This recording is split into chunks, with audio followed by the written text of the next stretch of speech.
வாங்க, இன்னைக்கு நாம பார்க்க போறது அறிவியல்ல ஒரு பெரிய திருப்பு முனைன்னே சொல்லலாம். இது வெறும் ஒரே ஒரு நட்சத்திரத்தை பத்தின கதை இல்ல, பல புது உலகங்கள பத்தின ஒரு கதை.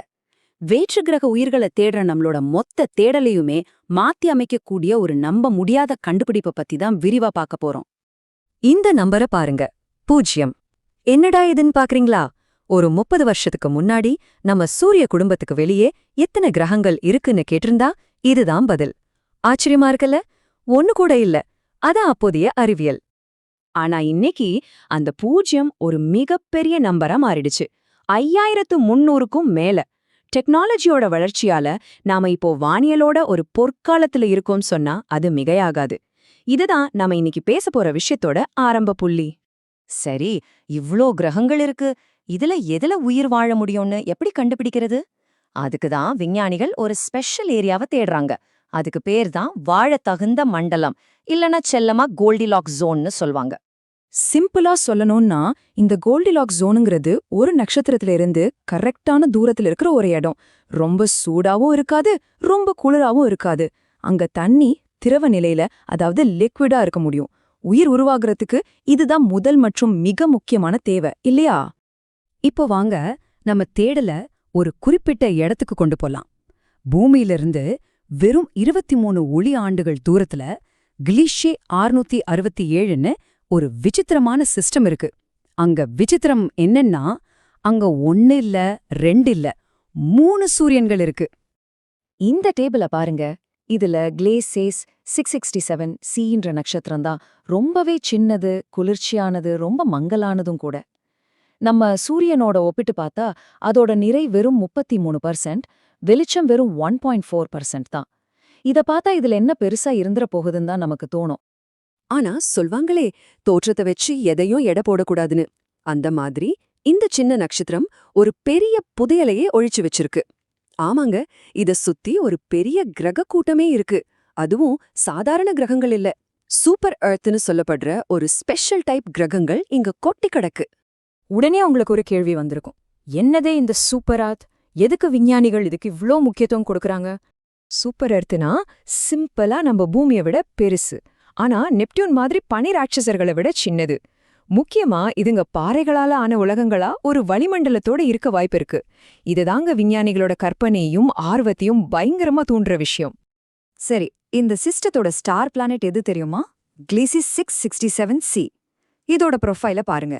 இதோட நிறைய நம்ம பூமியை விட கிட்டத்தட்ட 4 மடங்கு அதிகம்.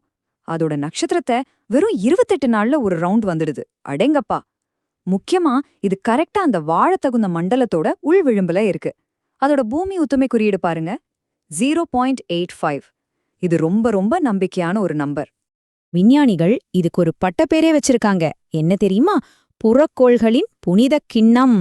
இந்த ஒரு வரி போதும் கிளிசே 667 சிசி எவ்வளவு முக்கியம், அது விஞ்ஞானிகள் மத்தியில என்ன மாதிரியான ஒரு தாக்கத்தை ஏற்படுத்தியிருக்குன்னு புரிஞ்சுக்க. சரி, இப்போ கொஞ்சம் கற்பனை பண்ணி பாப்போமா? இந்த மாதிரி ஒரு சிவத்து சூரியனுக்கு கீழே வாழ்க்கை எப்படி இருக்கும்? கண்டிப்பா அது நம்ம பூமி மாதிரி இருக்காது. அது ஒரு வேற மாதிரி உலகமா இருக்கும். முதல்ல ஒரு நல்ல செய்தி. அதோட சூரியன் கொஞ்சம் மங்கலா இருந்தாலும் இந்த கிரகம் ரொம்ப பக்கத்துல இருக்கிறதால நம்ம பூமிக்கு கிடைக்கிற அதே அளவு சக்தி இதுக்கும் கிடைக்குது. இதோட அர்த்தம் என்னன்னா, அங்க கடல்கள், ஆறுகள் இருக்க வாய்ப்பு இருக்கு. சூப்பர் இல்ல? ஆனா ஒரு பெரிய பட் இருக்கு. இங்க உயிர் வாழணும்னா அங்க இருக்கிற ரொம்பவே கடுமையான சூழ்நிலைகளை சமாளிச்சாகணும். அது அவ்வளவு சுலபமான விஷயம் இல்ல. இங்க இருக்கிற சவால்கள்லாம் சாதாரணமானதில்ல. முதல்ல இது அலைகளால் பூட்டப்பட்டது. அதாவது ஒரு பக்கம் எப்பவுமே பகல், இன்னொரு பக்கம் எப்பவுமே ராத்திரி. ரெண்டாவது, அதோட நட்சத்திரம் நம்ம சூரியனை விட 1000 மடங்கு சக்தி வாய்ந்த கதிர்வீச்சுகளை வெளியிடும். மூணாவது, அங்க புவியீர்ப்பு விசை நம்மள நசுக்கிற அளவுக்கு இருக்கும். நாலாவது, திடீர்னு நட்சத்திர புள்ளிகள் வந்து வெளிச்சத்தையே மாசக்கணக்கில் குறைச்சிடும். நினைச்சு பார்க்கவே ஒரு மாதிரி இருக்குல்ல? அந்த புவியீர்ப்பு விசையோட தாக்கத்தை புரிய வைக்கணும்னா இப்படி யோசிங்க. இங்க பூமியில 75 கிலோ இருக்கிற நீங்க கிளீசி 667 சிசில 120 கிலோ மாதிரி ஃபீல் பண்ணுவீங்க.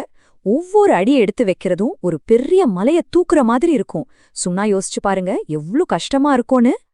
ஆனா நில்லுங்க, இந்த கதையே இந்த ஒரு கிரகத்தோட முடியல. இந்த முழு கண்டுபிடிப்போட உண்மையான மிகப்பெரிய ட்விஸ்டே இனிமேதான் வரப்போகுது. ரெடியா இருங்க. இந்த ஒரே ஒரு சின்ன நட்சத்திரத்தை சுத்தி 1 இல்ல 2 இல்ல 4, ஆமாங்க 4 வாழத்தகுந்த கிரகங்கள் இருக்கலாம்னு சொல்றாங்க. இது வானியல் வரலாற்றிலேயே ஒரு மிக்க பெரிய கேம் சேஞ்சிங் கண்டுபிடிப்பு. இதோட உண்மையான அர்த்தம் என்ன தெரியுமா? கிளீசே 667c மாதிரி இருக்கிற இந்த குள்ளன் வகை நட்சத்திரங்கள் தான் நம்ம பால்வழி மண்டலத்துல ரொம்ப ரொம்ப பொதுவான வகை. நம்ம கேலக்சில இருக்கிற 70% நட்சத்திரங்கள் இந்த வகைதான். அப்போ இதிலிருந்து நாம தெரிஞ்சுக்க வேண்டியது என்ன? இனிமே நாம வேற்று கிரக உயிர்களை தேடும்போது ஒரு வாழத்தகுந்த கிரகத்தை கண்டுபிடிக்க 10 நட்சத்திரங்களை தேட வேண்டாம். அதுக்கு பதிலா ஒரே ஒரு நட்சத்திரத்தை சுத்தியே பல நல்ல கேண்டிடேட்ஸ் கிடைக்கலாம். நம்ம தேடலோட மொத்த வழிமுறையுமே இதனால மாறிடுச்சு. இது ஒரு புரட்சிகரமான மாற்றம் இல்லையா? கடைசியா ஒரு நிமிஷம் இத பத்தி யோசிச்சு பாருங்க. நமக்கு இவ்ளோ பக்கத்துல இருக்கிற ஒரு நட்சத்திரத்திலே இத்தனை அதிசயங்கள்னா, இந்த பரந்து விரிஞ்ச பிரபஞ்சத்துல இன்னும் என்னென்ன ரகசியங்கள் நமக்காக காத்துக்கிட்டு இருக்கு? வானியலோட எதிர்காலம் உண்மையிலே நட்சத்திரங்கள போலவே ரொம்ப பிரகாசமா இருக்கு.